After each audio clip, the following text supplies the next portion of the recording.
of spectrum is a study of radiations, wavelengths when emitted by certain source, when absorbed by certain solution or certain gases. So हमें उसकी study करना उस spectrum था. हमने prism लिया था, prism से लाइट को डेविएट किया थ्रू डिफरेंट एंगल्स और उसकी स्टडी की कौन सा वेवलेंथ है. That is spectrum. I think we had also seen emission spectrum, right? Emission spectrum, study of radiation emitted by certain source.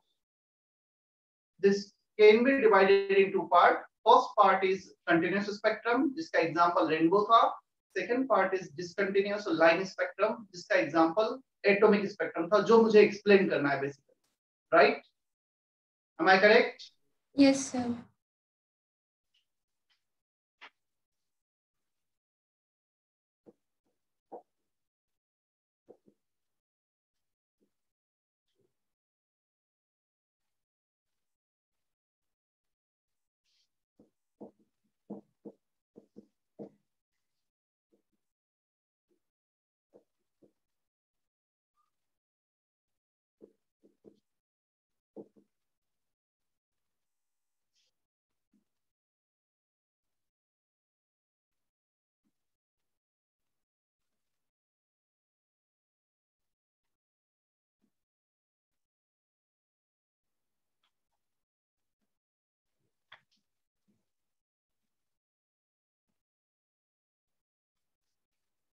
See, this is the hydrogen atom or hydrogen-like atom. We can have any atom. For especially in Bohr's theory, we are dealing with the hydrogen and hydrogen-like atom, which contain only one electron. Yeah. So nucleus electron is revolving in the first orbit. When you supply energy, this electron get excited from first to higher orbit. Let's say third orbit, fourth orbit. मैंने n लिख दिया general. तो हम इसे excite करेंगे, energy supply करेंगे. Photon के form में energy supply की, which has energy equal to the difference, exact difference between two concern level. Clear? So this phenomena is called excitation.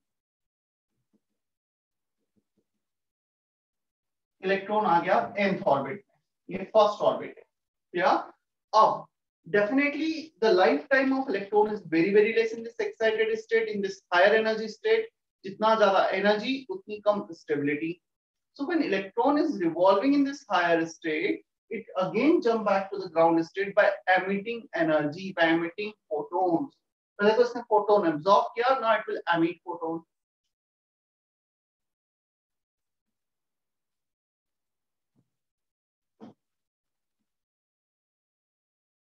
It further de-excitation. ये de-excitation लिखा है word.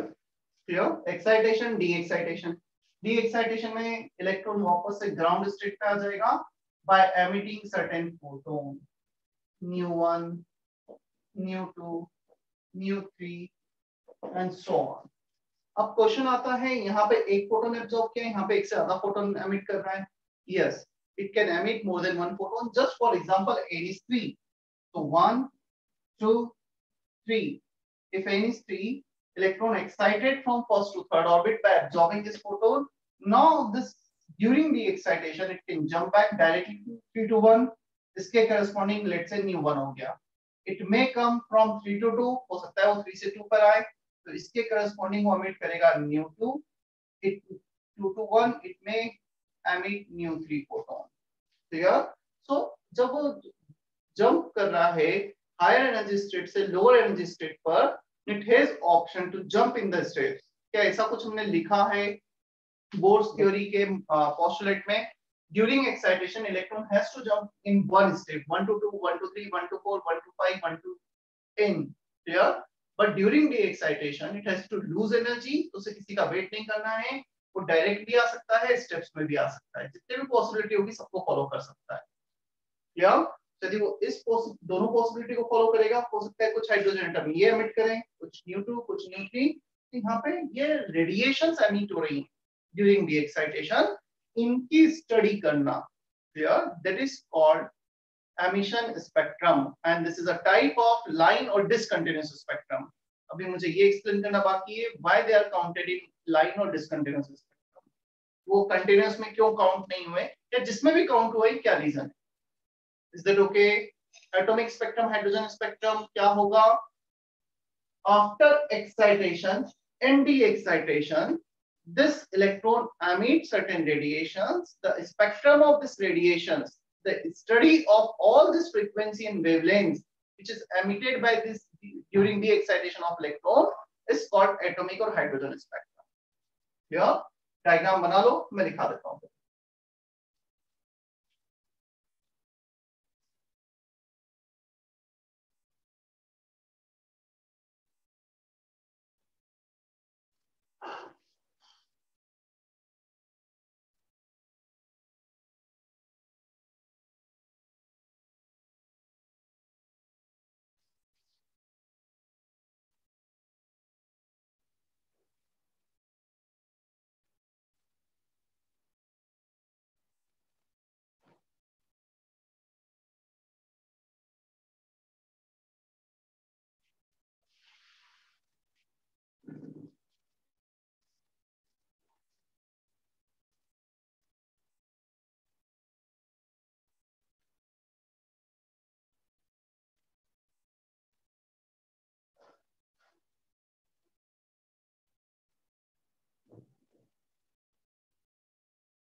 चलो, it is a spectrum of radiation emitted by hydrogen and hydrogen-like atom after excitation and de-excitation of electron.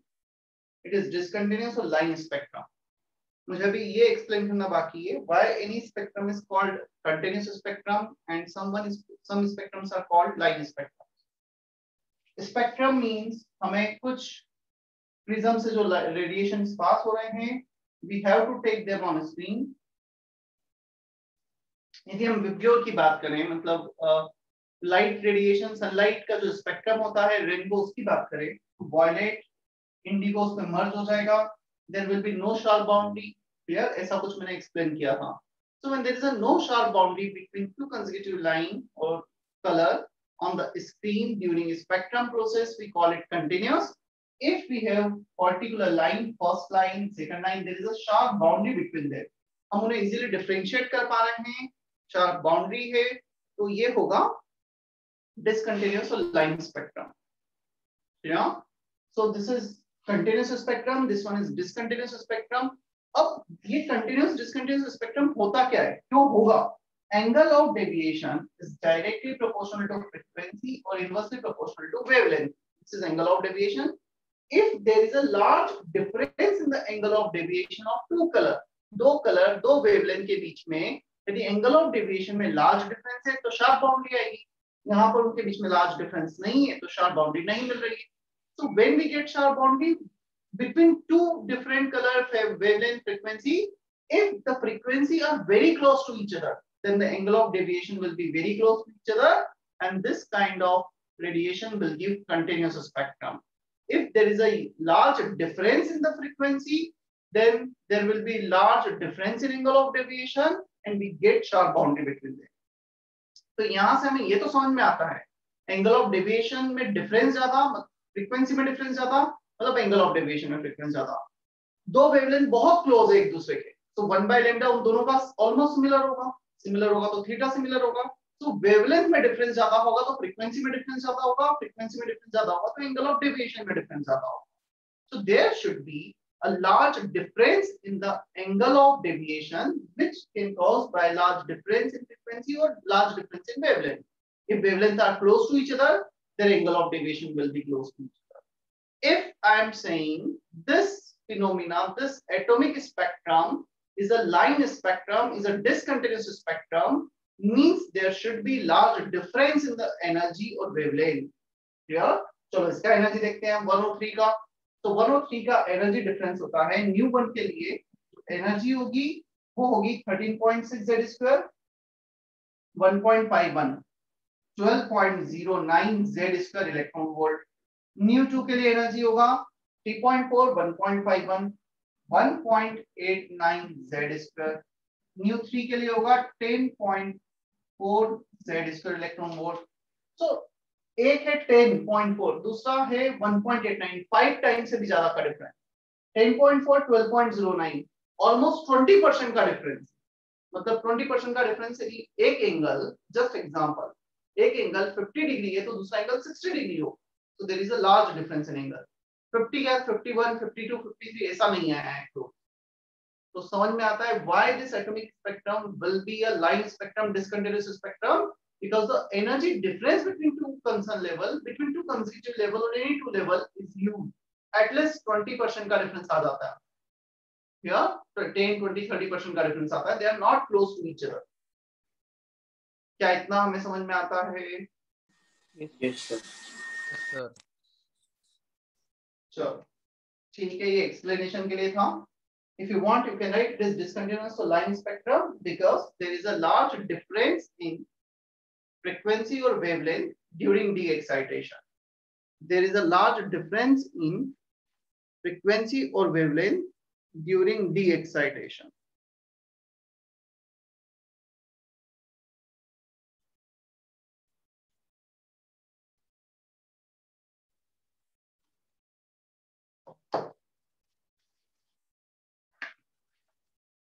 हमने absorption spectrum के बारे में कुछ लिखा था क्या? No, sir.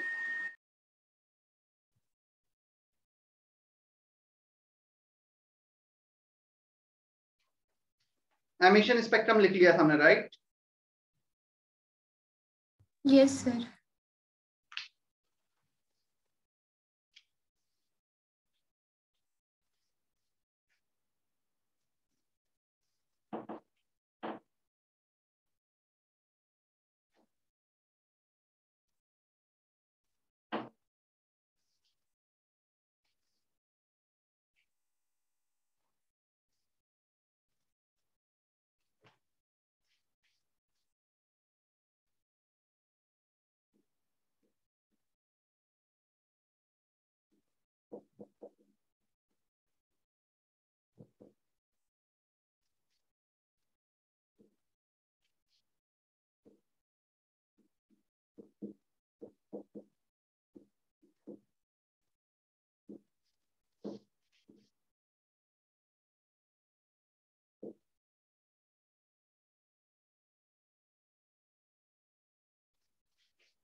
Absorption spectrum, it is the study of wavelength or radiation which is absorbed by certain gas or solution. कुछ gas और सॉल्यूशन की प्रॉपर्टीज होती है, कैरेक्टरिस्टिक्स होते हैं, जब हम उनसे कुछ रेडिएशन पास करेंगे, let's say this radiation has four wavelength, so out of this four wavelength it may absorb one or two or three some wavelengths. इस एग्जांपल में लैम्डा 2 इसने absorb की, हम पास कर रहे थे फोर वेवलेंथ्स जो एमिट हुई उसमें three wavelengths, so lambda 2 get absorbed by this. तो इस बात की स्टडी करना, इस फिनोमेना की स्टडी करना, which wavelength get absorbed by this liquid or this gas is called absorption spectrum. Emission spectrum is study of emitted radiation. Absorption spectrum study of absorbed radiations, absorbed wavelength. Clear? यहाँ पे solid क्यों नहीं लिया गया? क्योंकि solid से हम कुछ पास नहीं कर सकते, वो तो रिफ्लेक्ट हो जाएगी, एब्जॉर्ब हो जाएगी, मतलब कुछ क्रॉस नहीं होगा इसमें.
नेक्स्ट मैं reading hydrogen spectrum.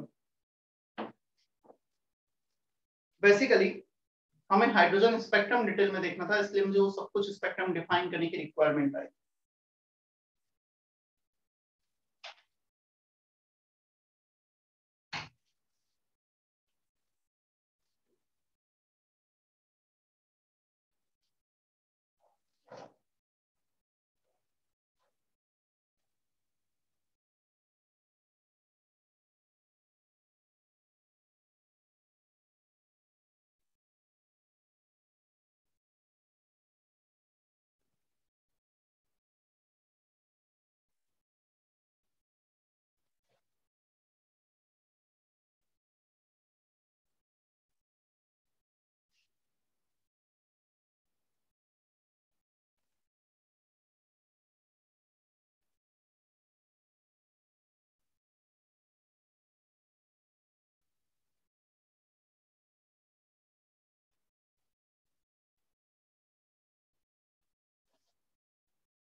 Sir yes sir आपने वो क्या लिखा था एनर्जी ऑफ फोटोन के बाद? एनर्जी ऑफ फोटोन के बाद क्या लिखा था? मैंने रब किया तब तूने पूछा कहाँ, मुझे तो पता भी नहीं किस जगह क्या लिखा था। सर आपने वो लिखा था ना एनर्जी ऑफ फोटोन, फिर आगे कुछ तो लिखा था फिर फॉर एक्साइटेशन और डी एक्साइटेशन। कोई पढ़ के Used बताओ। for used for excitation and de-excitation. Thank you.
So basically, whenever electron excited or de-excited between two concern level n1 and n2, n2 से n1 पे de-excite हो रहा है तो इतना वेवलेंथ एमिट करेगा, n1 से n2 पे excite हो रहा है तो इतना वेवलेंथ absorb करेगा. The energy difference will remain same चाहे हम ऊपर जाएं या नीचे आएं. ऊपर जाने में absorption होगा and if you are de-exciting the electron, emission will take place. This is called Rydberg equation. Yeah. R को SI यूनिट में लिखा है हमने यहाँ पर, Z atomic number, n1 n2 number से वेवलेंथ मीटर में आ जाएगा और उसका डेरिवेशन है फ्रॉम बोर्स मॉडल. वैसे तुम्हें एक थोड़ा सा मैं रफ आइडिया देता हूँ. ये जो रेडबर्ग इक्वेशन है ना, सबसे पहले ये एक्सपेरिमेंटल बेस्ड इक्वेशन थी, ऐसा कुछ एक्सपेरिमेंटली देखा गया था. इसका डेरिवेशन बाद में किया गया बोर्स मॉडल से. मतलब बोर्स मॉडल में एनर्जी आने के पहले ही ये आ चुका था, इसलिए काफी यूजफुल इक्वेशन. Sir, हम्म। सर आपने पिछले क्लास में जो क्वेश्चन सॉल्व करने दिए थे उसमें एक 32 नंबर का क्वेश्चन, तो उसमें ये यूज हो सकता है ना सर? अब यार कौन सा दिया था क्वेश्चन, देख के पता चलेगा मुझे।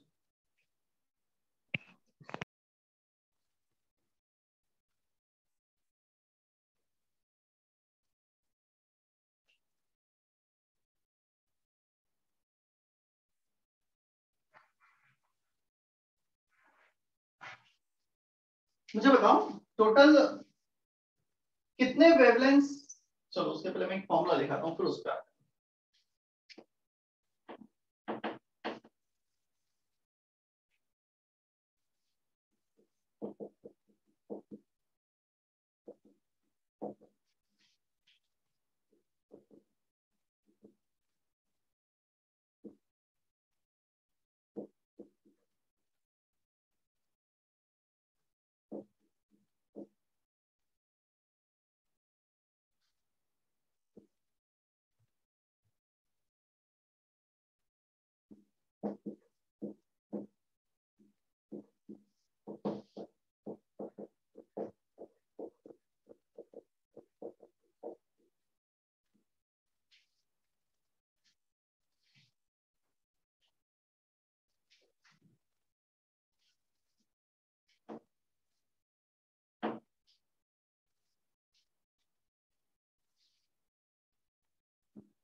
total number of different spectral lines or different wavelengths, both terms are same। spectral lines बोल रहे हैं, wavelengths बोल रहे हैं। between n1 and n2 जब इलेक्ट्रॉन डी एक्साइट होगा n2 से n1 पर, तो कितने different wavelength spectral lines emit कर सकता है। ये फॉर्मूला है n2 n1 n2 n1 plus 1 by 2। Let's say electron D excite हो रहा है 3 से 1 पर, तो एक पॉसिबिलिटी, सेकंड पॉसिबिलिटी में दो डिफरेंट वेवलेंथ्स, टोटल तीन वेवलेंथ्स। फॉर्मूले में n2 को 3 रखो, n1 को 1 रखो। n2 is always greater than n1, ठीक है, तो 3 आ रहा है। तुम मुझे n1 into 4 इस फॉर्मूले से रखोगे 10 आएगा।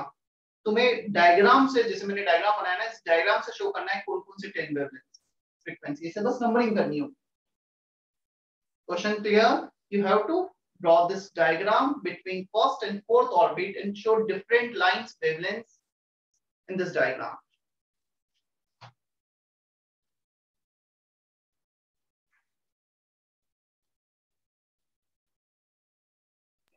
सर हाँ सर वो n2 minus n one into n2 minus n one plus one है, उसमें जो n2 minus n one plus one है उसमें हमने 3 माइनस वन प्लस वन किया है, लेकिन फिर वह 3 माइनस टू चाहिए था ना सर? क्या बोल रहा है, नहीं समझ में आया मुझे। n2 3 n1 1 n2 3 n1 1 plus 1 by 2 3 आ रहा है सॉल्व करने पर। कहाँ डाउट है? नहीं सर, मुझे लगा वो डीएक्साइटेशन के ड्यूरिंग 3 माइनस टू करने पड़ेगा, क्योंकि वो पहले सेकंड स्टेज पे आ रहा था ना। मुझे तो नहीं समझ में आया। ये फॉर्मूला है n2 n1 का वैल्यू ये पुट किया है, आंसर 3 आ रहा है। Yes sir.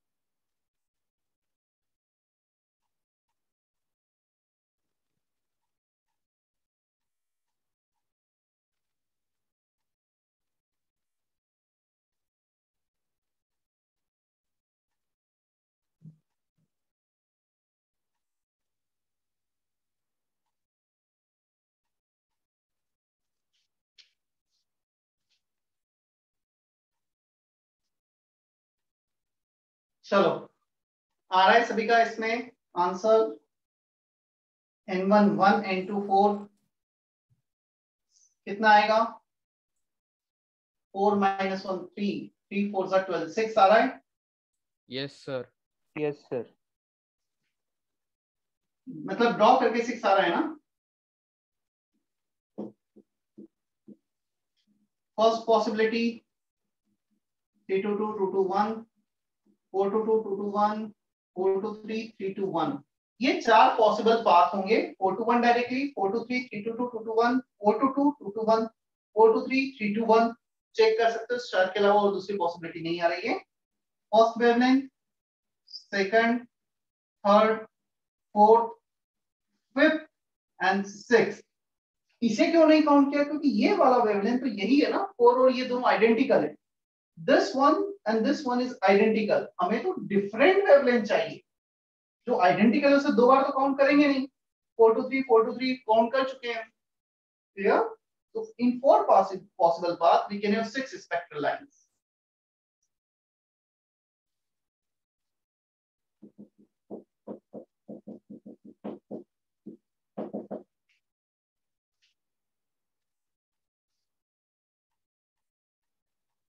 अच्छा मुझे अब इस क्वेश्चन का आंसर दो यहां पर how many minimum atoms are required in excited state to get this 6 spectral lines how many minimum atoms are required in excited state to get this 6 spectral line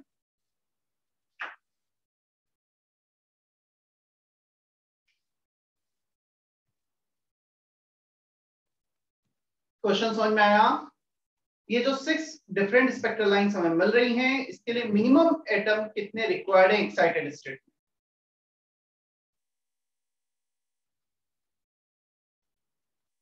you can unmute yourself you can type in chat box but I am expecting answer from all of you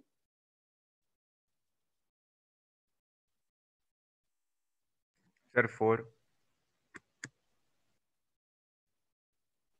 दो answer आए मैं wait कर रहा हूं 11 बच्चों का और wait कर रहा हूं मैं एटलीस्ट चैट बॉक्स में टाइप करो नहीं बोल रहे हो तो बोल भी सकते हो आंसर मैं बाद में बताऊंगा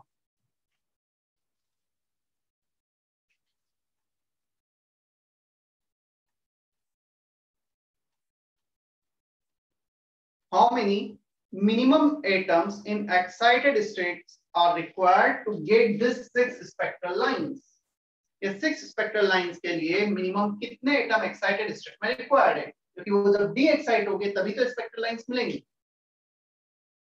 यदि जीरो एटम एक्साइटेड स्टेट में तो एक भी लाइन नहीं मिलेगी तो जैसे से एटम पढ़ेंगे लाइंस बढ़ती जाएंगी हमें बताना कितने minimum atoms required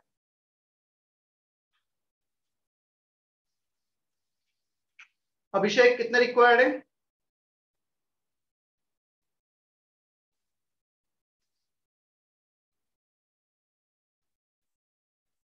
Abhishek, can you hear me?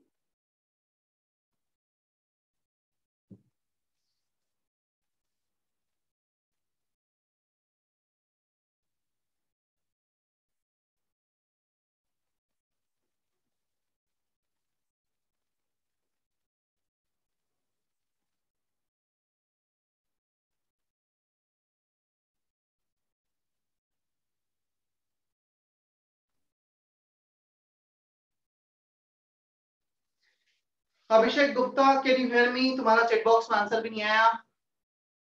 Are you there Abhishek?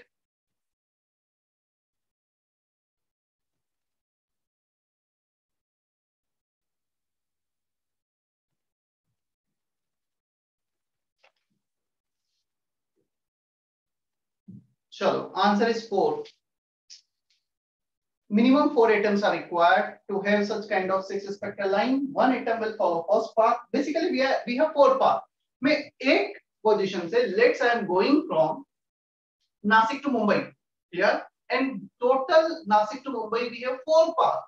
So minimum कितने मुझे बस required होंगी ताकि मैं उन 4 paths को follow कर सकूं?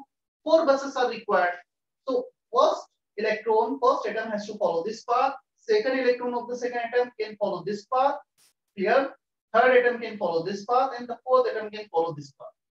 So जो ये path है, जितने paths हैं उतनी हमें requirement है इस particular example. 1, 2 3 4 एक इलेक्ट्रॉन जो यहां से इस पाथ को लेकर डी एक्साइट होगा 3 वेवलेंथ एमिट करेगा। क्लियर? क्या इतना भी हमें क्लियर है? यस। अब इसी में देखो एक और अच्छा क्वेश्चन ऐसे बनता है, बजाय वो वैसे प्रैक्टिकली मैं तुम्हें पहले ही बता चुका हूं, practically we can not separate one, we can not isolate one atom from the sample, but theoretically वो बना सकते हैं। उन्होंने बोला in a sample of one atom of hydrogen what is the minimum wavelength in what is the minimum spectral lines can be observed, what is the maximum spectral lines can be observed। मैं फिर से question repeat कर रहा हूं, in if we have one atom of hydrogen in excited state, then the minimum and maximum spectral lines which can be observed in this transition from 4 to 1, बताओ answer. दो answer report करें, minimum wavelength maximum wavelength. यदि sample में एक ही atom है,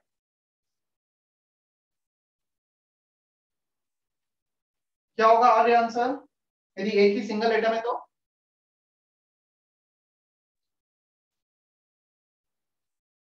sir minimum 1 और maximum 3।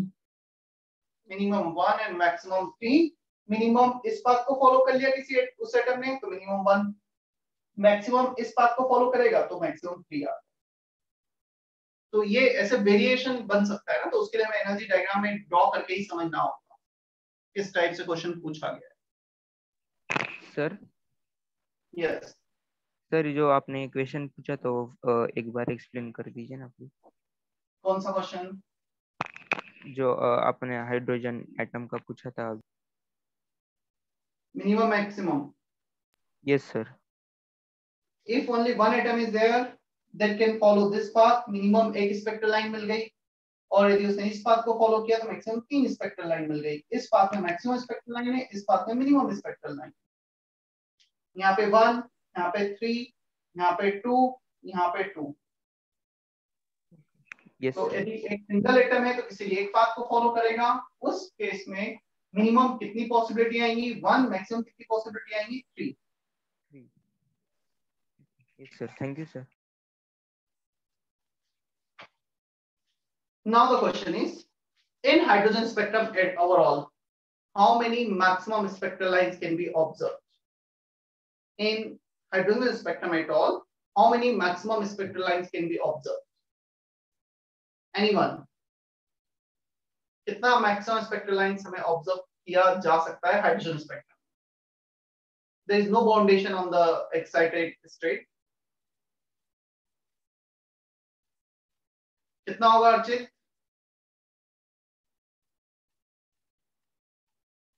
Anushka?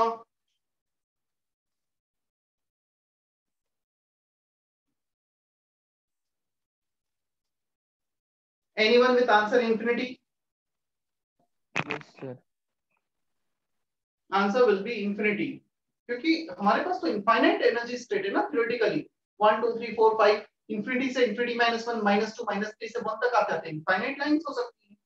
So theoretically we can have infinite possibility during the excitation of electron. So infinite, ये जो इनफाइनाइट वेवलेंथ है, बहुत सारे वेवलेंथ है, बहुत सारे स्पेक्ट्रल लाइंस है।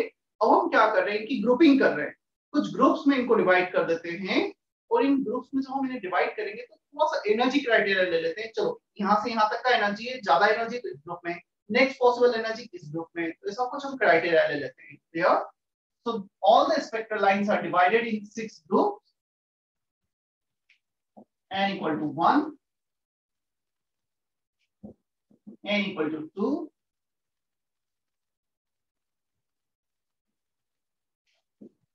n equal to 3,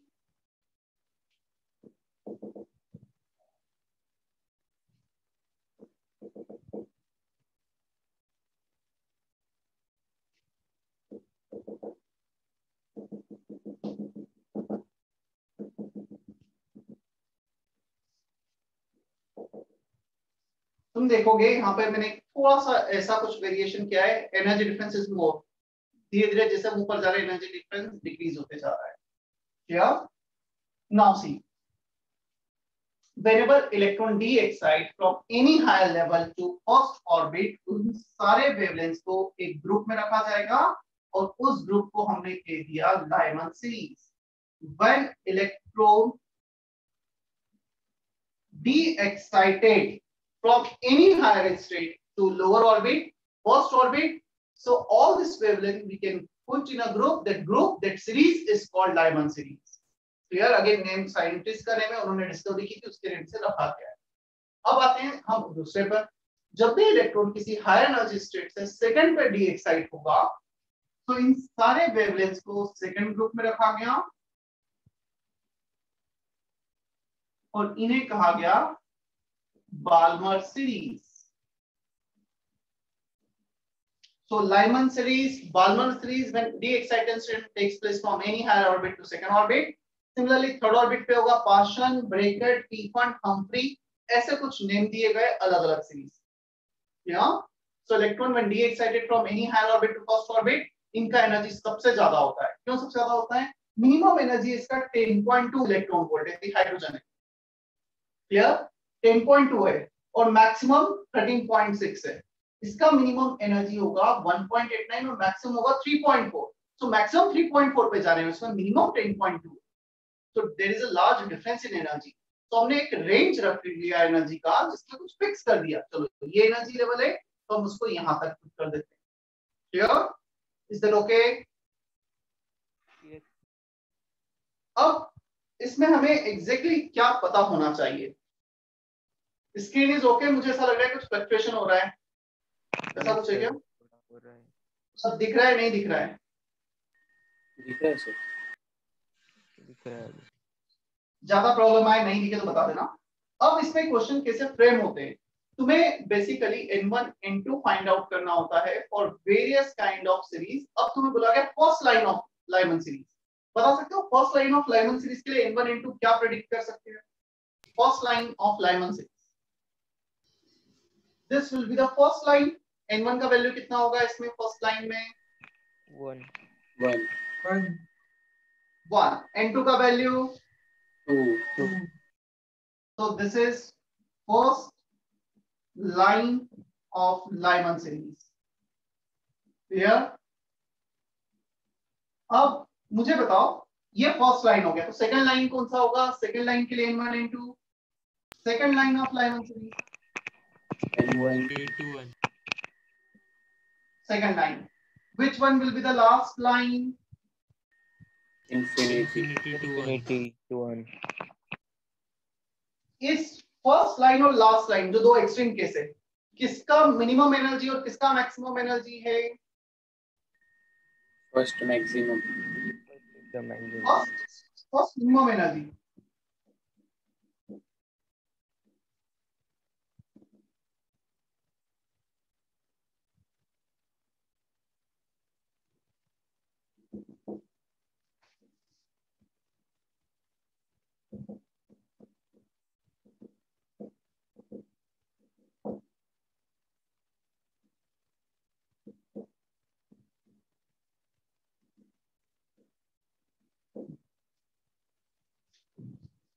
First line of Lyman series, line with respect to minimum energy, maximum or longest wavelength.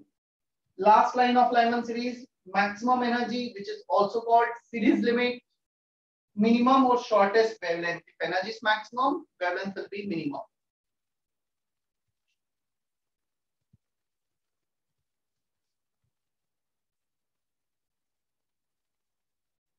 Copy करो जल्दी, इतना बोर्ड पे लिखा है.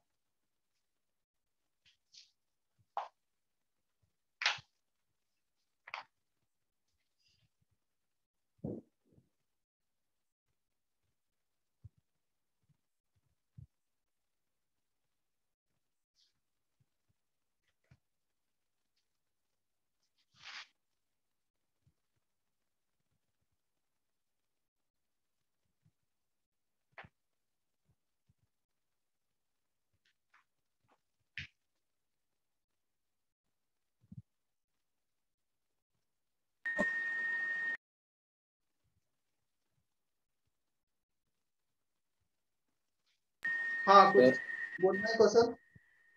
सर हर सीरीज के लिए ये सेम है ना? यस, बाल्मर सीरीज के लिए फर्स्ट लाइन, तो इसका फर्स्ट लाइन हो गया मतलब 3 to 2, इसका फर्स्ट लाइन हो गया 2 to 1, क्लियर। पार्शियल सीरीज के लिए फर्स्ट लाइन 4 to 3,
कॉपी हो गया है।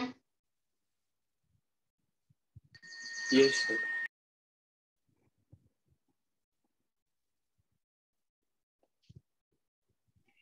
सर यस सर जो लाइमन सीरीज की जो लाइन है सर, वो लास्ट लाइन है, तो उसमें सीरीज लिमिट क्या है सर? वो मैक्सिमम एनर्जी इंफिनिटी टू 1, किसी का भी series limit infinity to lower orbit, Lyman का इंफिनिटी टू 1, बार्मल का infinity to 2 and so on.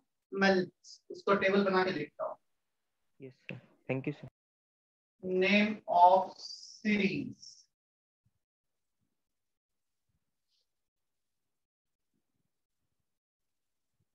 Lower orbit N1,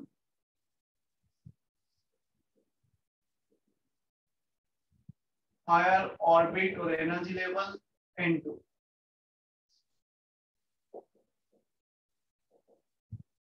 These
region means ये जो वेवलेंथ है बेसिकली किस वेव इनका जो वैल्यू आता है किस रीजन में आता है, तो जो यूवी रेडिएशंस होती है उनका वेवलेंथ और इनका वेवलेंथ मैच करता है, मतलब they are UV radiation during the excitation, they emit UV radiation.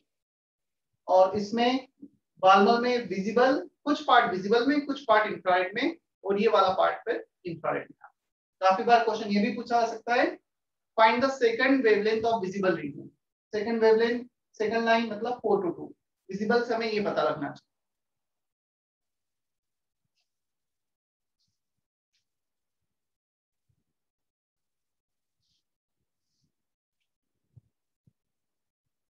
Sir yes sir IR कौन सा रेज है? आईआर नहीं पता, ईएम रेडिएशन में नहीं लिखा था क्या? गामा रेज, कॉस्मिक रेज सब लिखा था ना, बताओ आईआर क्या है?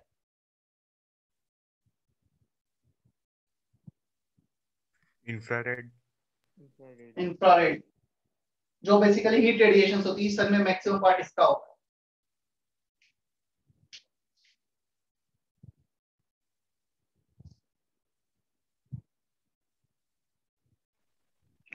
सर हम्म, सर वो थर्ड नंबर में क्या है सर? वो Paschen Paschen, PASHEN, Lyman, Balmer, Paschen, Brackett, Pfund, Humphry.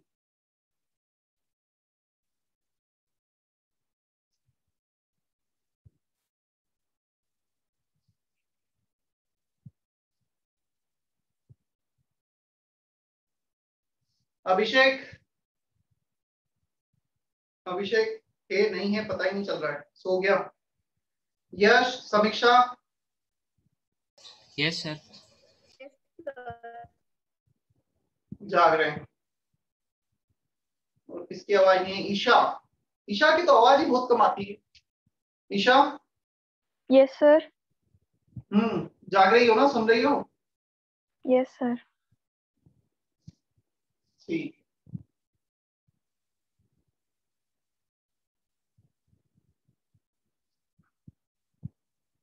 चलो कुछ क्वेश्चंस करते हैं इस पे। पहले मैं एक दो जस्ट बेसिक क्वेश्चन, फॉर्मूला कैसे यूज करना है उसके लिए दे देता हूँ।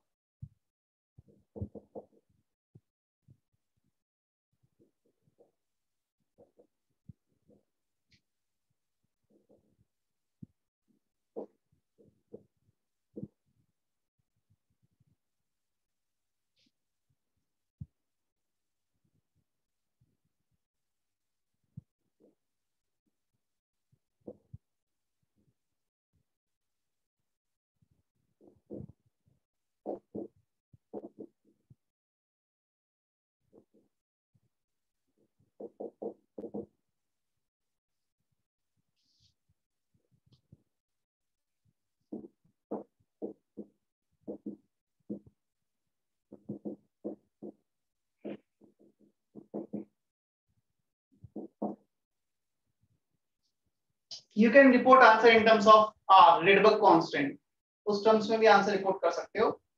चलो मैं सबके लिए अलग अलग डिफाइन कर देता हूँ किस टर्म में आंसर रिपोर्ट करना है, ताकि हर टाइप का तुम फॉर्मूला यूज करो। In terms of R, in angstrom,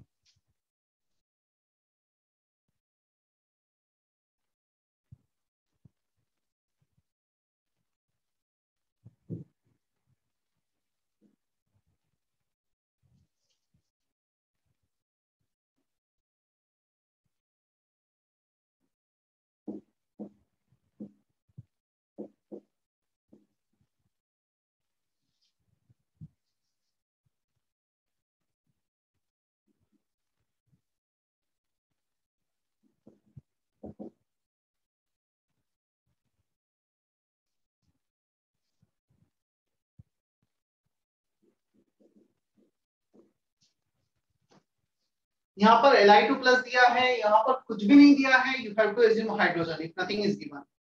यहाँ पे He प्लस दिया in terms of R, in angstrom, in metre.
एक मिनट,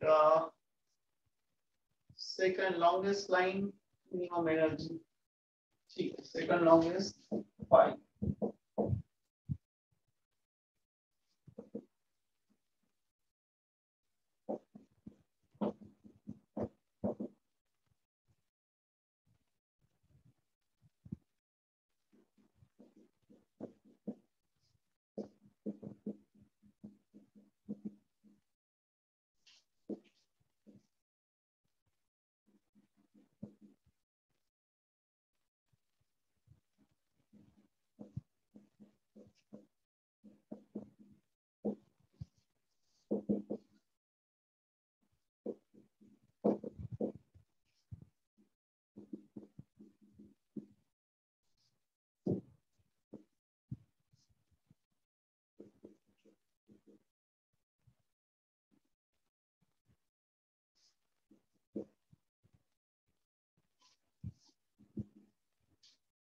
मैंने थोड़ा सा एंगस्ट्रॉम में निकालना है ना, बजाय इसके ये वाला फॉर्मूला यूज करेंगे। सेकंड में हम इन angstrom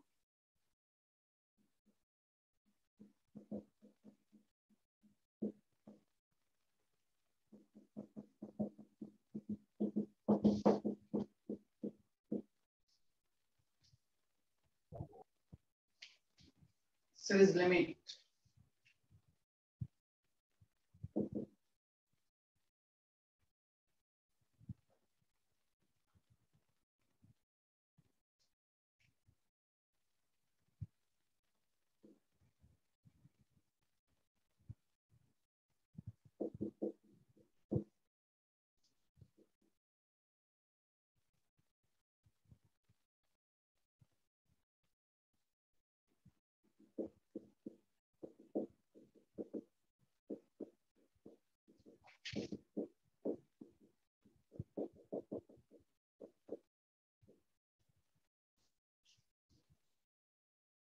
for series limit of visible, so infinity to 2, the energy difference between second orbit and infinite orbit is 3.4 electron volt. तो यहाँ पे 3.4 रख दिया, वेवलेंथ एंगस्ट्रॉम में आ जाएगा। Last case third line of Lyman, तो n1 is 1, n2 is 4। पहले तो वेवलेंथ को निकाला r के टर्म्स में, फिर r को SI यूनिट में रख दो, मीटर में आएगा। इसको सॉल्व नहीं किया मैंने, चेक करो, किसी क्वेश्चन में डाउट है तो क्लियर करो।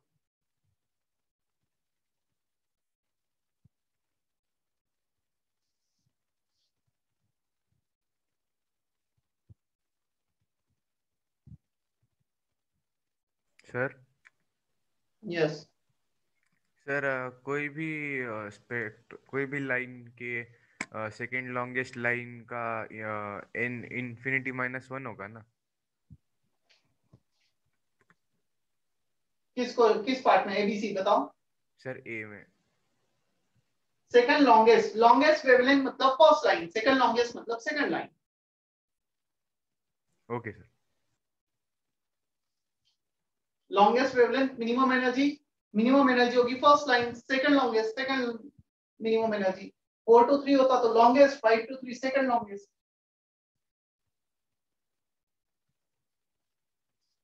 चलो यहां तक क्लियर है अभी सभी को? यस होमवर्क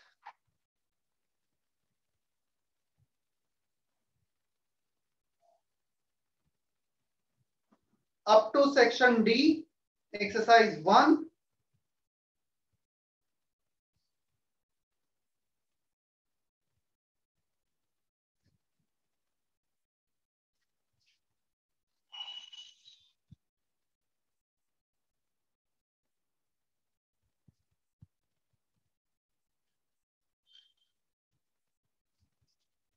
चलो सेक्शन डी है अभी, फिर नेक्स्ट टाइम मैं एक्सरसाइज 2 एक्सरसाइज 3 में से देता हूँ।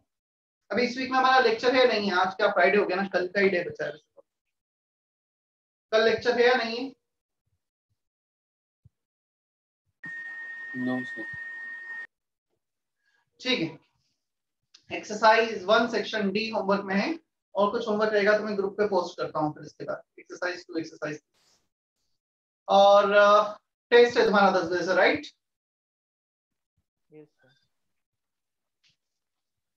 ठीक है, ब्रेकफास्ट वगैरह कर लो, पानी की बोतल लेके बैठना, और कैलकुलेटर यूज नहीं करना है। हमें एक ऐसी हैबिट रखना है जैसा जेई एग्जाम हमें देना होता है, क्लियर, हम उसके लिए मेनली प्रैक्टिस कर रहे हैं। फॉर्मूले वगैरह भी नहीं आ रहे, जितना आ रहा है उतना खुद से करो, ऐसा नहीं कि नोटबुक सामने रखा हो। चलो ठीक है, सेशन एंड कर दूं मैं अभी।